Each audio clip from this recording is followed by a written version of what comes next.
31 জুলাই রোজ বৃহস্পতিবার Sonakanda haven community centre প্রাঙ্গণে নাসিক 20 নং বিএনপির প্রাথমিক সদস্য নবায়ন ও নতুন সদস্য ফরম বিতরণ কার্যক্রম অনুষ্ঠিত হয়েছে। নাসিক 20 নং ওয়ার্ড বিএনপি সভাপতি মোহাম্মদ জিল্লুর রহমানের সভাপতিত্বে এবং সাধারণ সম্পাদক মোহাম্মদ মনির হোসেনের সঞ্চালনায় উক্ত অনুষ্ঠানে প্রধান অতিথি হিসেবে উপস্থিত ছিলেন নারায়ণগঞ্জ মহানগর বিএনপির আহ্বায়ক অ্যাডভোকেট সাখাওয়াত হোসেন খান।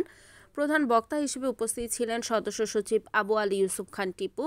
বিশেষ অতিথি হিসেবে উপস্থিত ছিলেন নারায়ণগঞ্জ মহানগর বিএনপি যুগ্ম আহ্বায়ক অ্যাডভোকেট জাকির হোসেন, নারায়ণগঞ্জ মহানগর বিএনপি যুগ্ম আহ্বায়ক ফতে মোহাম্মদ রেজা রিপন, বন্দর উপজেলা বিএনপি সভাপতি হাজী শাহিন শাহ আহমেদ, সাধারণ সম্পাদক নাজমুল হক রানা, বন্দর উপজেলা বিএনপি সভাপতি মাজহারুল ইসলাম হিরণ, সাধারণ সম্পাদক হারুনুর রশিদ লিটন, বন্দর থানা যুবদল নেতা আহমেদ আলী, নাসিক 22 নং ওয়ার্ড বিএনপি সাধারণ সম্পাদক রাসেল ব্যাপারী সহ আরও উপস্থিত ছিলেন বিএনপি এবং অঙ্গ সংগঠনের নেতাকর্মীরা।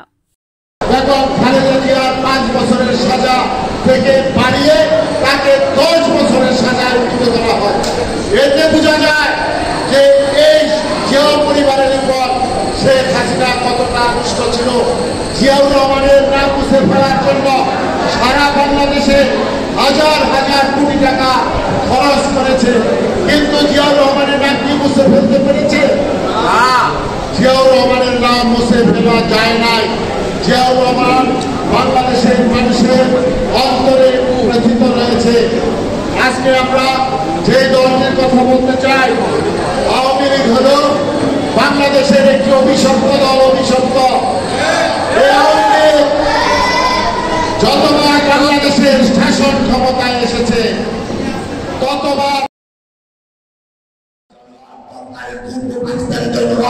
জিয়াউর রহমানের স্বাধীনতাটাকে বাংলাদেশি সেদিন যুদ্ধের দাবি করে এই দেশের জন্য, দেশ মাতৃকার জন্য যুদ্ধ করে দেশকে স্বাধীন করছেন। স্বাধীনতা পর আমরা কি দেখলাম? শেখ মুজিবুর রহমান মুক্তিযুদ্ধের চেতনা উজ্জীবিত হলে তার ছাত্র চুলে এক ডাকাতি শুরু করে দিলেন। মা বলে সুযোগ দিলেন, ডক্টর মুখের মুখে বাড়িয়ে দিয়ে নিরাগর ভাবে দুর্বৃত্ত সৃষ্টি করে দেয়। শেষ পর্যন্ত ওরা 7 কোটি কম্বল আসলো।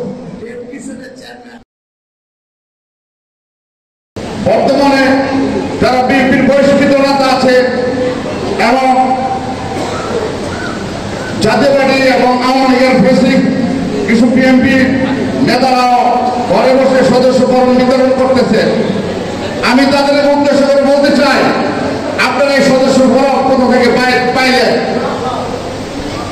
আপনারা যে সদস্য ফরম বিতরণ করতেছেন এটা সম্পূর্ণ অবৈধ।